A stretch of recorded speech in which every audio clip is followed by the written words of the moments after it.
Thanks. Maybe we go to the next case. Very nice case. Beautiful presentation, Diogo. Thank you very much. Thank you, JP. Good morning, everybody. So the second case is titled Cushing's disease or Cushing syndrome. And this is the multidisciplinary team that was involved in patient care. We had Dr. Chaichana, as well as Dr. Almeida from neurosurgery, then Dr. Miller from radiology, Dr. Wessel from neurosurgery, ENT, Dr. Donaldson, Dr. Sampson from endocrinology, Dr. Gento from pathology, and will be presented by Dr. Schulz and myself. Okay, Tanu, just pause for a minute because Dr. Yes, Vargas asked a very important question that we didn't really deal with, and that we've also been racking our brains. Gabriel, we don't know how to explain the leptomeningeal disease. That's why everybody was so intrigued about this. That's why we had a massive workout with neurology, inflammatory. Yes. Susan was nodding and smiling because we still do not have an explanation, to be honest with you. But I don't know, maybe you have an explanation. You haven't thought about this. No. That's amazing case, and of course that when we see that kind of things, as you thought, missing inflammatory disease or something like that, have you work out, but nice that you have an excellent pathology there, very quick response on that. We don't have that here, and then that's something that really we miss. That pathology at the operating room is one of the things that we need to have, and we cannot deal with that kind of thing. So very nice, very excellent case, and thank you, because yes, it's not easy to explain that leptomeningeal in that diagnosis is curious, at least. Well, it's a blessing to have Mark, to be honest with you. I mean, it just, because you're absolutely, what happens is that we don't have some sort of idea what's going on. The intuition of the surgeon is, I need to go back and get more. And next thing you know, you are digging into someone's hypothalamus. And I got to tell you, it is happened to all of us, where that patient begins to have a huge number of issues. And Fred Meyer presented on Monday. You saw the conference where he said, I kept going in the hypothalamus, and now this patient is 300 pounds heavier, eating the carton of the pizza, and I have exactly the same. Immediately, he refreshed my memory in a patient that I did that, where I kept going and tried to get more and more tissue, at a different institution, and not really knowing what was going on. But in our attempts to help the patient, we ended up creating more harm than help. And it's difficult for us to deal with that. And Susan, you were about to say something. No, I've had patients that had to have a lock on the fridge door because of hypothalamic obesity, and so I'm just nodding that I appreciate your understanding of that situation for sure. Sorry, Diogo. We just needed, Gaetano, we needed to pause for a minute. Sorry, Go ahead, no Gaetano. problem, sir. Keep No it problem. going. Yes. For that. Thanks. Sorry. No problem. So this was a 36-year-old female that presented with a 2-year history of rapid weight gain, about 60 pounds. That was predominantly central, as well as the back of the neck. And she was also newly diagnosed with prediabetes and hypertension. And she was on 4 drugs, hydrochlorothiazide, the loop diuretic, as well as beta blocker and ACE inhibitor. And that's also important to keep in mind, as Cushing and the cortisol can also have some effects on the hypertension. And she also complained of anxiety exacerbated over the past 2 years, despite medication, insomnia, difficult bearing weight on her feet, fatigue, easy bruising, hair loss, unwanted hair growth on her chin, facial acne, purple stria, amenorrhea, and also memory fog. Curiously, she also researched herself about Cushing's disease, and she underwent testing at an outside institution. So when she came to us, she didn't have any relevant past medical or past surgical history, and also her physical exam was otherwise intact, other than the features that we described before. And these are labs at presentation, if Dr. Schulz wants to comment on this. Yeah, so I'll start from the top. Her salivary cortisols were both elevated when you look at the reference range. So she's lost like diurnal rhythm. So her cortisol is high at night, which normally you should expect it to come down at night. The TSH and the free T4 are within the T4 was a total T4. It was slightly low on, we've had a repeat one and it looked okay on a repeat one, but the TSH was okay on this one, and the outside free T4 looked okay as well. She had a DEX suppression, which she had appropriate dex levels. I didn't put the levels in here just so it wouldn't get too busy, but she didn't suppress. So her cortisol was 22. To say that you've passed your dex suppression as in you suppressed appropriately would be like less than 1.8 would be the level that you'd expect. And this is like incredibly high. I don't think I've ever seen one this high before, actually. So I was pretty impressed. But her AM cortisol in itself was elevated. It was 34. ACTH was elevated. It was 96. So that makes you think that it's ACTH dependent. And then FSH and LH were on the lower end as well. She wasn't having menstrual periods. Her 24-hour urine cortisol is really high. It was 900. Upper end of reference range was 45. And IGF-1 was within the reference range, prolactin, again, within the reference range. And then her DHEAS was elevated as well. So this ACTH is stimulating the cortisol axis. And then you also have like increased DHEAS with that as well. And then she doesn't have prediabetes anymore. She has diabetes with an A1C of 9.1. Thank you. And when she presented to us, she had this outside imaging, and you can see here on the left side, the coronal T1 post-contrast. And you can see about 4 millimeter in maximum diameter with lesion with decrease enhancing on the left side of the pituitary over there. There is no compression on the chiasma and no invasion of the cavernous sinus. I don't know if Dr. Vibhuta wants to comment further. Not really. That's very obvious. The lesion is very evident and it's not invading the cavernous sinus. Thank you. So we have this patient that presented with abnormal labs, increased just have- cortisol. Diogo, may I interrupt you for a quick second? I'm sorry. I fully agree that there is no invasion of the cavernous sinus. The one detail that it is important for us to, to check as well, especially in Cushing's, that we want to be, as aggressive as we can in terms of achieving disease control successfully. Is you can stop right there. That's a good there. Yeah, it's here. You can see, so the cavernous sinus on the right side, because it's easy to identify. You can see some glimpse of it here, and you can see some glimpse of it here. Okay, of course, this is just a component of it that one could call like the medial wall, although the medial wall is pretty thin. The cavernous sinus go down here, and it continues this way here.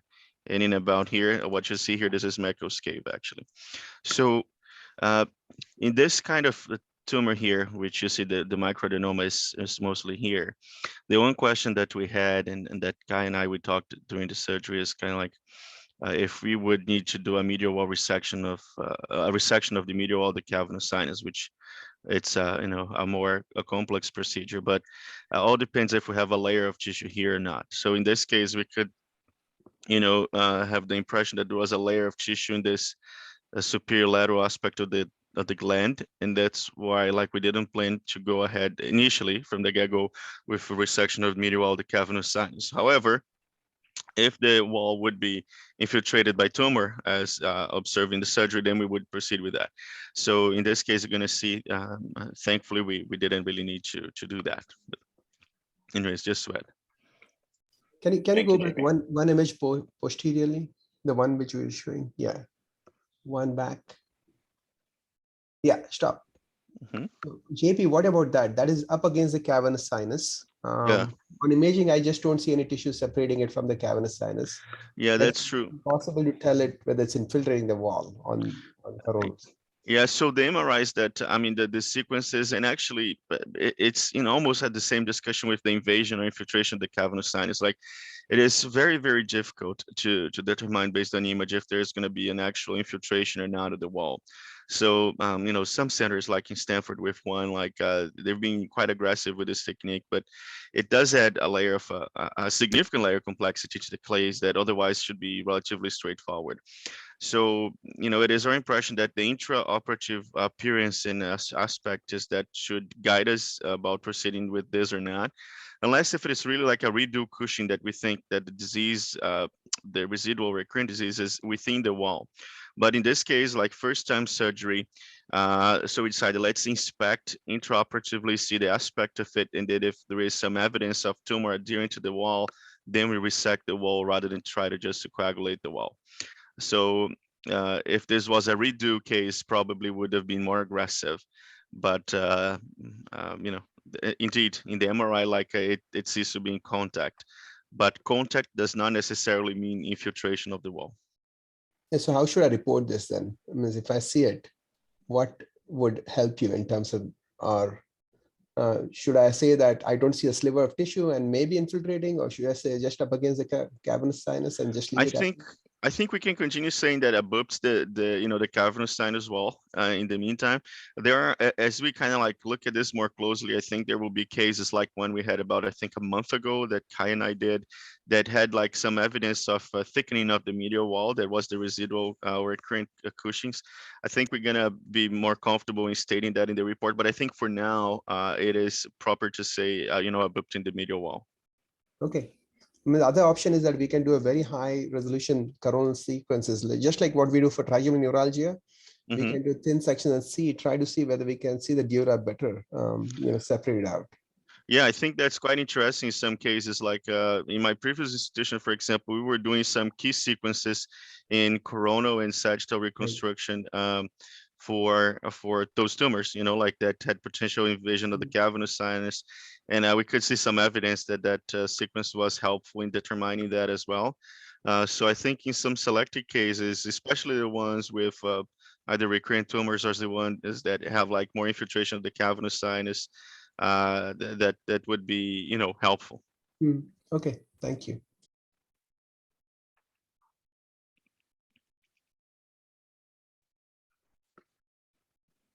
Right, thank you, JP. So we had a patient with an increased cortisol, increased ACTH, but that did not suppress on the dexamethasone. And there was a microadenoma on MRI imaging. So decision was made to proceed with an IPSS. I don't know if Dr. Sampson wants to comment before we move to the procedure. And I think that because of a shortage of the CRH, DDAVP was chosen as the drug to be utilized for the IPSS. It's a challenge in this young woman in her age group. This should be 90% of the time pituitary Cushing's, right? So you say, why would you do this invasive procedure? I think there were two factors here. One, it was actually really only 4 millimeters.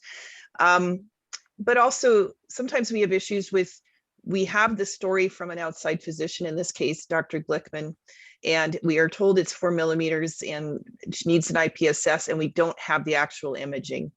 And so the pathway might have been a little bit different, but the IPSS results were very educational and spectacular, actually, for ACTH dependent Cushing. So it was definitely confirmed that this was the culprit lesion. Thank you. And here you can see a cartoon with the jugular vein and then the inferior petrosal sinus, the cavernous sinus, and there where the pituitary veins are. So here's just like a brief cartoon showing the hypothalamic pituitary adrenal axis. And here you can see where the dexamethasone acts for the dexamethasone suppression test, the high dose 8 milligrams. And here's the stimulation with the CRH or desmopressin in our case during the IPSS. And here, I don't know if Dr. Wessel is on the line and wants to comment about the IPSS. Yeah, I can comment. I did this with Dr. Miller. The way the procedure is done is we get bilateral femoral venous access with the aid of ultrasound. Patient is awake. We avoid any sedation we don't want anything that would potentially confound the results of the testing. We then navigate 4 French catheters into the bilateral inferior petrosal sinuses. In this case, I had trouble getting the right catheter up. Usually you can hit valves, which can make that a little bit difficult. So I was then able to navigate the left catheter in place, inject, and get reflexive contrast to the contralateral side, which I then used as a roadmap and see the internal jugular veins filling, and was then able to navigate the right-sided catheter into place. At which point we then initiated the testing and obtaining the IPSS venous samples along with peripheral venous samples. And this is an interesting piece of anatomy on this. If you go back to the previous, go one more previous run, one prior to that.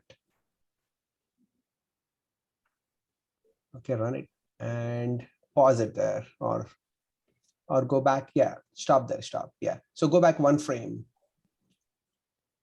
So you can see that there is a filling defect in this petrosal sinus on the left side, that semicircular filling defect at the top, all the way to the top. If you point out, yeah. So that's a durolus canal actually. If you look at this MR on this patient, you can actually see the canal going in that location. That filling defect which you see is durolus canal for the sixth nerve. Yeah, that's just a small, curious observation. Thank you, Dr. Vibhuti.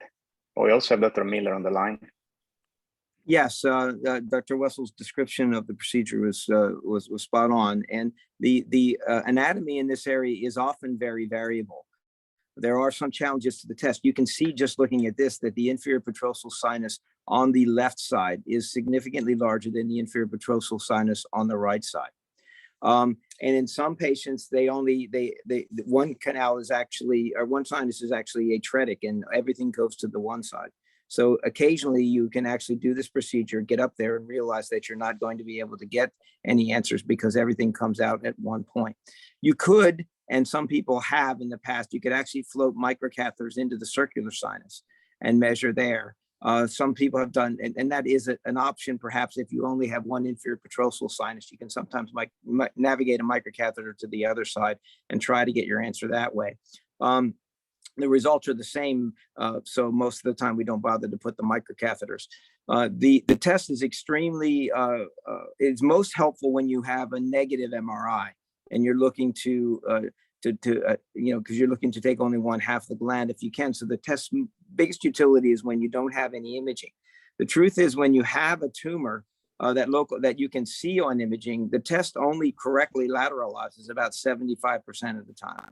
And in fact, we have a case just recently where I think we have a situation in which the test falsely lateralized it is contra to the MR imaging. And the MR imaging is usually right about 80 or 90% of the time. So you have to take all of these things in context. There are also significant episodes of false negative tests. In general, the false negative test comes when the absolute concentration, you're looking for a rise of more than 1.4 from one side to the other. You're looking for a significant rise above periphery, and you're of up to 60 to 1, but you usually get a significant jump in the number. 10 times, 20 times. It's not usually very subtle, but at times there are false negative results and no lateralization, even though there is a tumor and you can find it. And that usually happens when the absolute number is less than 400 picograms per milliliter at the peak output. So there are a number of things that basically it's a very good test when you need to know certain things, but it is most helpful in specific situations. And as as was mentioned, the decision to go to an invasive procedure is pretty much, I think, based on the fact that for specific information that you need to know. There's very little risk to the procedure, particularly in the way we do it, in which we stay completely transvenous. One of the procedural things you do have to be very careful of is very often when you can see a little more on the right side than the left side, there may be a couple of channels, and sometimes you almost have a sort of reedy kind of configuration to the petrosal sinus in which you have a number of small channels. But if the petrosal sinus is small compared to the size of your catheter, you have to be very careful. If you actually occlude the petrosal sinus in your attempts to place your catheter, there are reports of posterior fossa strokes because some of the brainstem blood flow drains towards that, and you can get into trouble. I've never seen it. It's been written about, but in general, it's a very safe procedure the way it's done. It adds accuracy to what you're doing and can sometimes solve specific questions, but it's just important that you know what you're looking for before you go looking. Thank you so much, Dr. Miller.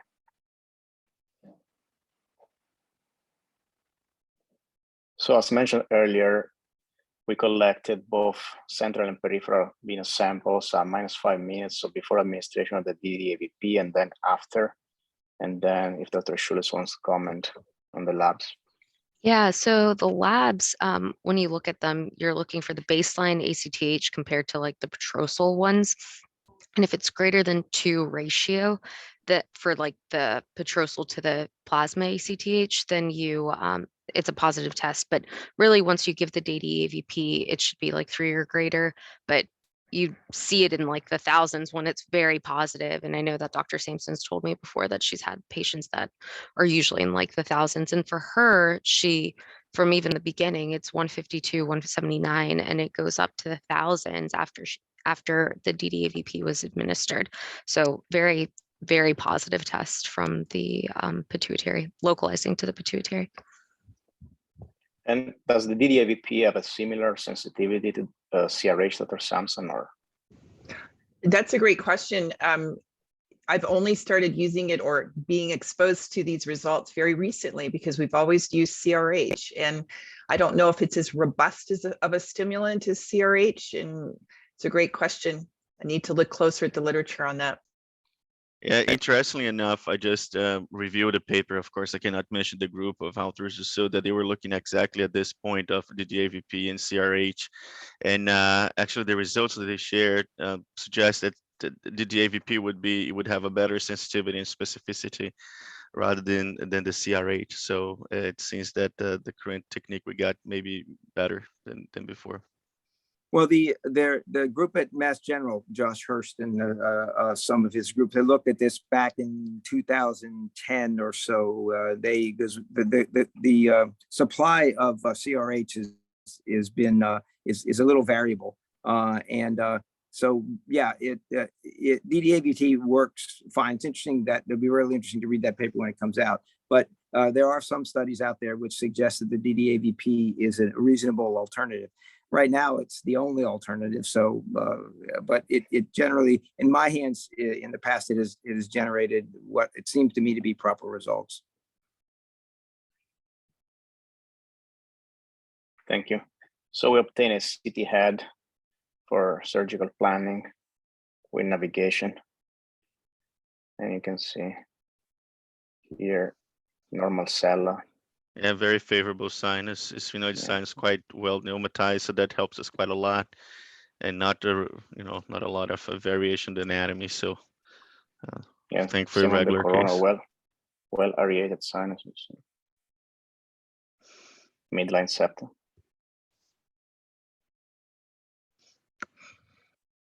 All right. So we have a patient with a pituitary microadenoma with extensive workup indicating Cushing's disease. So we plan for an endoscopic endonasal transsphenoidal pituitary tumor resection. And here we have the video. Almeida production. JP, if you want to comment on. Sure. So basically here we're just with Donaldson, like just finding this sphenoid os on the left side, and this is using a mushroom punch. It helps to enlarge the sphenoid os first, and after that she went ahead and coagulated some of the posterior septal artery on the left side to allow us to proceed with the work on the left side in terms of removal of the mucosa. So this is just mobilizing the right side now, middle turbinate, and that's the superior turbinate being mobilized. Same technique, opening with a mushroom punch, the sphenoid os on the right side. And that allows, once you open both sphenoid os, basically, you can go ahead and do whatever you think it's appropriate with the nasal septum mucosa. So here, she went ahead and, proceeded with coagulation that mucosa in the posterior aspect of the nasal septum, just to create that angle of work. Same maneuver on the left side, and then that's going to be removed, and that can be done with a micro shaver as demonstrated here, and then the posterior septum is going to be removed. So basically, you see that both osteons are exposed, and now with a drill, she's going to go ahead and remove all of that bone. Once again, the septation. So same maneuver as you saw in the last video. And then we're going to go ahead and start removing the posterior ethmoidal cells to further work and expose the top of the sphenoid. Once that's done, then we come along, and with the drill, we start, we can stop the video right there again. This is quite repetitive, but let's stop the video. Perfect. So once again, it's going to be so repetitive that everybody's going to get tired of looking at this in every pituitary session. So left side, optic canal, left optic carotid, lateral optic carotid recess, clinoidal ICA. This right here would be the distal dural ring. Right optic canal, right clinoidal ICA, right lateral optic carotid recess. This here is the limbo, communicates roof of the optic canal to roof of the optic canal. This right here is the distal dural ring. What is right here? This is the sala that we're all very familiar with. This is the work that we got to, the space we got to work in this case. And here you would see the paraclival ICA, and here we would see the paraclival ICA on this side. And this here is the clival recess. So this is the anatomy that we need to know. So in this case, we're going to be exposing all this area, and we're going to be more focused a bit here on this left bottom and left corner. So let's go ahead. So the bone of this sala was thinned out, blue lined, and then with the kerosene, we can just mobilize that, kind of like peeling that away. And then with the drill, we're gonna go all the way to the cavernous sinus here on the left side. Once that's done, the dura is open with a sickle knife. And then with, once again, the round knife, we can mobilize the membrane around the pituitary and the dura, so the inner layer of dura. And we're gonna maximize the dura opening all the way to the superior cavernous sinus and the cavernous sinus itself. So here you see, whenever we open the two layers, you can get some venous oozing that you can easily control with some packing there. And then we can extend that opening all the way to the superior cavernous sinus. So that's what we're doing here. Why is that? Because we want to see all of that, all of the gland, to inspect the gland carefully. So here you see we found the plane. So this here is the normal gland, and this here is the tumor, right? So we created the pseudoplane so we can mobilize and work in the extracapsular fashion or technique. And then slowly, gently, step by step, we find the plane, we cut the adhesions, and then we're gonna go and work. So this is the like the hockey stick curette to celebrate hockey in Canada. And Dr. Seuss Go says, Calgary. go Leafs, I would say. And then with that mobilization, we work around, and you got to work in the four angles: gland, floor of the sala, top of the gland, wall of the cavernous sinus. And then we can go and pull that gently. And you see here, the one thing is that I know I'm pulling some tumor and some gland on the left side, but I'm fine because we got the gland on the right side. And here it's mobilizing the tumor away from the medial wall of the cavernous sinus to the best of our abilities. Every time you do that, you're gonna have some oozing. So you gotta, be patient. And then once that's, finally mobilized, we can go ahead and remove this chunk of tumor. And after that's done, we're gonna go ahead and we're gonna work with, there is some tissue left. I believe this was more like gland than tumor itself, but we're gonna clean that as well. And here, can you stop right there? Yeah, that's fine. Stop right there. Perfect. So this is the medial wall of the cavernous sinus that we're expecting with the endoscope now. And that's the view of the endoscope allows us to view and to really see. So if this is fully clean here, and we had that image of a thin layer of a tissue in between, we are fine. And that's what the Dr. Chai Chen and I consider, and that's why we didn't proceed with the removal of the medial wall in this case. So here, just being more aggressive with the gland to try to remove as much as possible. This indeed, we believe it was like normal tissue. And then we go and see like the posterior part of the gland. And then you see like just coagulating some of the wall. And then we went, okay, let's go ahead and remove the floor. I mean, if we remove the medial wall, why not to remove the floor of the cella if it was in contact? So that's what we're doing here. So we cut the during the floor of the cella, coagulated that, and removed it.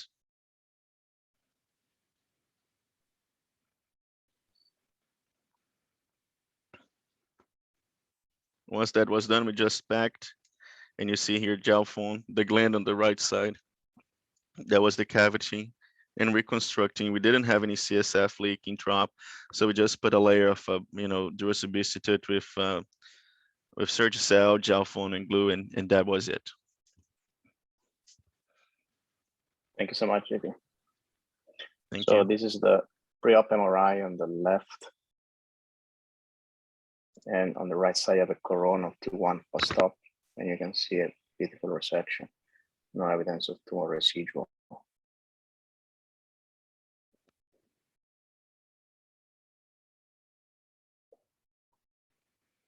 And again, noted on the sagittal.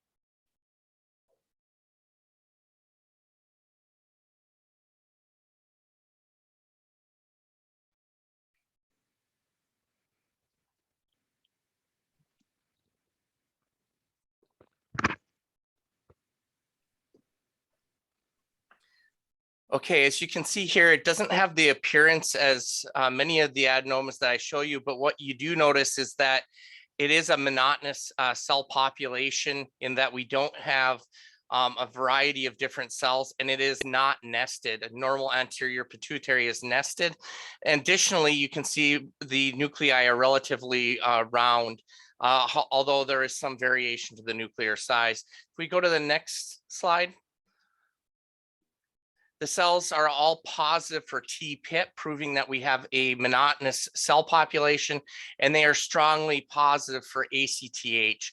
So this would be a corticotroph type adenoma. If we were to subtype it, you have densely and sparsely granulated. This would be a densely granulated corticotroph type adenoma. Thank you so much, Dr. Gentot. And the patient did very well and was discharged on post-op day number 1. And Dr. Schultz, if you want to comment on the post-op Yeah, labs. so she had a AM cortisol the following day of 2, and the ACTH was 5.4. So this demonstrates cure. It was an excellent response. She had sodium levels that were 136 to 140s, and the urine osmolality ranged from like 94 to 215. She was putting out a lot of urine. I was actually the one that was on taking care of her, and she was putting out a lot, but she was not looking dehydrated on exam. She wasn't complaining of thirst. So I think what was happening was just fluid mobilization after this drop of cortisol that she had. And we can see that sometimes, and it can be a lot of fluid that they eliminate, and it's not DI necessarily. She was discharged on dexamethasone, and she also started fluid restriction as well, post-op day 4 to 8. And these are post-op day 8 labs, and they all look really good. The cortisol is still very low, so this is great. It was 1.4. ACTH is undetectable. TSH, free T4 were perfect. FSH and LH. Actually, I didn't put the original labs, but they look even better already than they did previously. And then the IGF-1 was great. Prolactin was normal, and then she was slightly hypernatremic because she had fluid restricted, and she was probably still mobilizing a lot of fluid. So she's not had any more fluid restriction, and she's back on like a normal diet. She did really well, I think, overall. Thank you all so much. Great cure. I have a good question for Dr. Sampson about the antihypertensive medication. She was on 4 drugs. After the surgery, how soon do you usually start, decreasing them and see how well she's responding to the decreased level of cortisol? So sometimes some of the changes that occur in the vascular system due to long-standing hypertension mean that the patient will still require something. But once you've removed that cortisol stimulation of the aldosterone receptor, you can usually start cutting back on the number of medications. And further, you may have noticed in the notes that she almost completely came off insulin within the first 10 days. Thank you so much.